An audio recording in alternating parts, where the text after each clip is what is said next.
Super అన్న cinema. అసలు ఆ థియేటర్ లో ఏది చూసి ఏదో పాతకాల సినిమా అనుకుంటారు కానీ తిరిగింది అన్న సినిమా. జెన్యూన్ చెప్పు, బ్లాక్ బస్టర్ హిట్? అసలు తిరిగిపోయిన సినిమా. అసలు అదే పాత కాల సినిమాల్లో ఉంటాయి కదా, అసలు లేనే లేదు.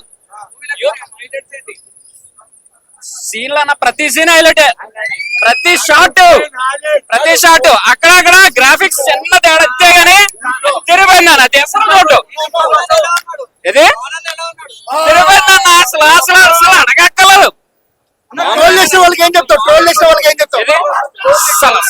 ట్రోల్ ఎవడు చేశాడు నేను చూడలేదన్న. అసలు సినిమా గురించి నేను అసలు ఎక్స్పెక్ట్ చేయలేదు. ఓజీ గురించి వెయిటింగ్. నెక్స్ట్ లెవెల్ వేరు, సినిమా తర్వాత వేరు. Full males. ఇది చాలు, ఇది చాలు. హరిహర వీరమల్లు చాలు. ఇది చాలు. మాకు ఉండేశాడా?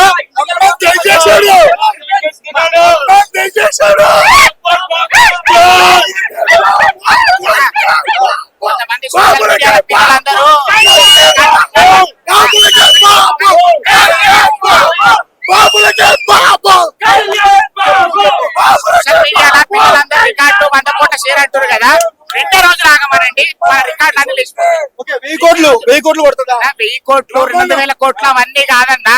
కళ్యాణ్ బాబు అభిమానం ఏందన్నా? 1000-2000 కోట్లతో సరిపోయేది కాదు. అది కళ్యాణ్ మీద అభిమానం ఏందన్నా? కళ్యాణ్ బాబు మీద అభిమానం మాకు. పాటలు డాన్స్ ఎలా వేసాడు? ఎలా ఉంది సాంగ్స్? సినిమా అయితే సూపర్ అందనా. బాగున్నాయి. 100 కోట్ల షేర్ లేదని పిల్లలందరూ ఆడుకుంటారు కదా, చిన్న పిల్లలందరూ సోషల్ మీడియాలో ఆడుకునే వాళ్ళకి చెప్తున్నా, 2 రోజులు ఆగండి. కళ్యాణ్ బాబు గారు మీరు చెప్పిర్రు Ram Charan game changer audio function వచ్చినప్పుడు చెప్పారు కొత్త సంవత్సరంలో బాక్స్ ఆఫీస్ బద్దలు కొట్టేయండి అని. ఆ సారి మిస్ అయింది, ఈసారి బాక్స్ ఆఫీస్ బద్దలు అయిపోతుంది. సెకండ్ హాఫ్ మెయిన్ అంటే సెకండ్ కథ మొత్తం సెకండ్ హాఫ్ లో సినిమా అంతే. అంటే ఫస్ట్ హాఫ్ సెకండ్ హాఫ్ బాగుందన్న, బట్ సెకండ్ హాఫ్ లో ధర్మం మీద చెప్పిన డైలాగ్స్ అవన్నీ బాగున్నాయి. ధర్మం అంటే భజన చేయడం కాదు, నిలబడడం అనేది. 1 నుంచి ఫ్రేమ్ లాస్ట్ వరకు పవన్ కళ్యాణ్ గారిని కంప్లీట్ గా గ్లామర్ గా చూడాలంటే గబ్బర్ సింగ్ నెక్స్ట్ అంతకన్నా తోపు సినిమా హరిహర బాబులు.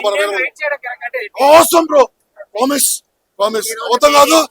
పవన్ కళ్యాణ్ ఫ్యాన్స్ కి ది బెస్ట్ మూవీ. నెగిటివ్ చేసే వాళ్ళకి ఏం చెప్తావు? వీరమల్ల